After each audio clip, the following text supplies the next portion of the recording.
So guys, morning last part sa atong trabaho katong Montero, update ato. So muni tao na nato ang blower. Yang blower fan. Nay, dali ra mo nga trabaho pod guys kay kuota. So kana iyang elbow diha, kana iyang bracket nga plastic ra man pod na. So ato na siya itaod. Okay guys, tato nang gi-screwan. Actually guys, kani nga trabaho medyo lisod-lisod ba ya pod yun ni. Pero wala tayong magagawa. Ito yung pinili nating ito yung pinili natong profession eh. So sa atin lang is iisa lang naman talaga ang tungkulin natin dito is yung maisalba ang problema ng customer. Yung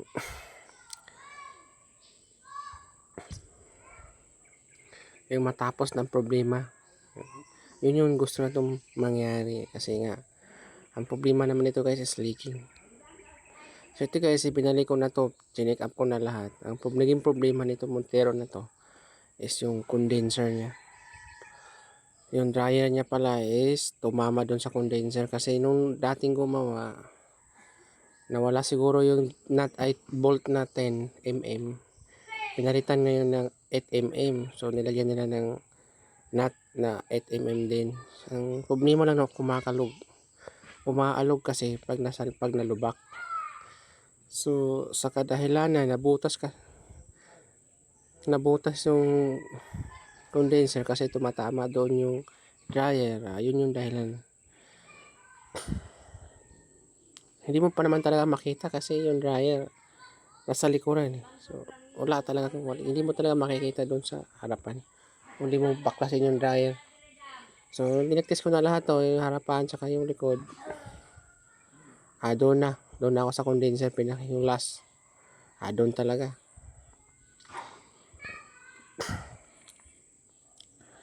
So ayan guys, ayan dugtong lang naman yan guys.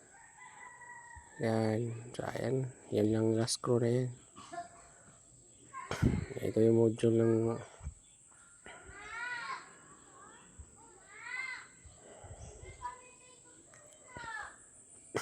so ayan, kabit natin yung socket ng blower tsaka yung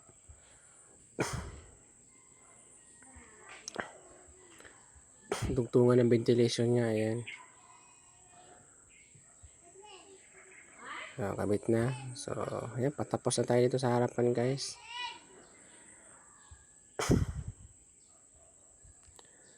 Ayan,